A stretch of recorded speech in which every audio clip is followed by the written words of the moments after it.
भगवान विष्णु के 8वें अवतार श्री कृष्ण की लीला तो हम अक्सर बड़े बुजुर्गों द्वारा सुनते आए हैं, लेकिन भगवान श्री कृष्ण की मृत्यु कैसे हुई? मृत्यु का कारण क्या था? क्या श्री कृष्ण ने मृत्यु के बाद अपना शरीर त्याग दिया और उनकी मृत्यु के बाद क्या हुआ? इन सब सवालों के जवाब जानने की जिज्ञासा हर किसी के मन में जरूर होती है। आइए आज हम आपको बताते हैं कि आखिर भगवान श्री कृष्ण की मृत्यु कैसे हुई। भगवान श्री कृष्ण का जन्म 3112 ईसा पूर्व में मथुरा में हुआ था। हालांकि उनका बचपन वृंदावन, बरसाना, नंदगांव, गोकुल और द्वारका आदि जगहों पर बीता। बताया जाता है कि महाभारत के युद्ध के बाद श्री कृष्ण ने द्वारका पर 36 वर्षों तक राज किया, जिसके बाद उन्होंने अपना देह त्याग दिया था। उस समय उनकी आयु 125 वर्ष थी। दरअसल उनकी मृत्यु के पीछे की वजह 2 श्राप हैं। आइए इनके बारे में जानते हैं। बताया जाता है कि महाभारत के युद्ध के बाद जब दुर्योधन और उसके सभी भाइयों का अंत हो गया, तो उनकी माता गांधारी को अत्यधिक क्रोध आया। अपने बेटे के शव पर शोक व्यक्त करते हुए रणभूमि पर गांधारी ने श्री कृष्ण को 36 वर्षों के बाद मृत्यु का श्राप दे दिया। ये सुनकर पांडव चकित रह गए, लेकिन श्री कृष्ण ने मुस्कुराते हुए इस अभिशाप को स्वीकार कर लिया। इसके बाद ठीक 36 वर्षों के बाद उनकी मृत्यु हो गई। उनकी मृत्यु एक शिकारी के हाथों हुई।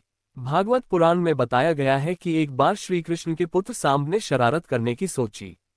सांब अपने मित्रों के साथ एक स्त्री का वेश धारण कर ऋषि मुनियों से मिलने गए। स्त्री के वेश में सांब ने ऋषियों से कहा कि वह गर्भवती हैं।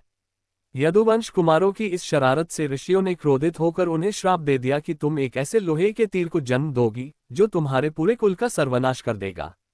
इस श्राप को सुनकर सांब डर गए और उन्होंने तुरंत सारी घटना उग्रसेन को बताई।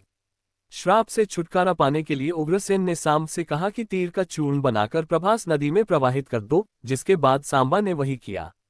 इसके बाद उग्रसेन ने राज्य में ये आदेश पारित कर दिया कि यादव राज्य में कोई भी किसी प्रकार की नशीली सामग्री का इस्तेमाल, उत्पादन या वितरण नहीं करेगा।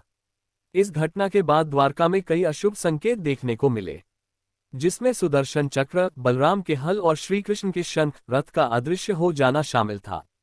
धीरे धीरे यहाँ अपराधों और पापों में भी बढ़ोतरी होने लगी और एक दिन सभी नगरवासी मदिरा के नशे में चूर हो गए और आपस में ही लड़ने मरने लगे। इस तरह सभी आपस में लड़कर मार गए। इस घटना के बाद द्वारका में कई अशुभ संकेत देखने को मिले, जिसमें सुदर्शन चक्र, बलराम के हल और श्रीकृष्ण के शंख, रथ का अदृश्य हो जाना शामिल था। धीरे धीरे यहाँ अपराधों और पापों में भी बढ़ोतरी होने लगी और एक दिन सभी नगरवासी मदिरा के नशे में चूर हो गए और आपस में ही लड़ने मरने लगे। इस तरह सभी आपस में लड़कर मार गए। दरअसल इस तीर में उसी लोहे के तीर का अंश था जिसे सांब ने उग्रसेन के कहने पर चूर्ण बनाकर नदी में प्रवाहित कर दिया था। इस प्रकार ऋषि के श्राप के अनुसार ही समस्त यदुवंशियों का नाश हो गया। गांधारी के श्राप के अनुसार श्री कृष्ण की मृत्यु हो गई।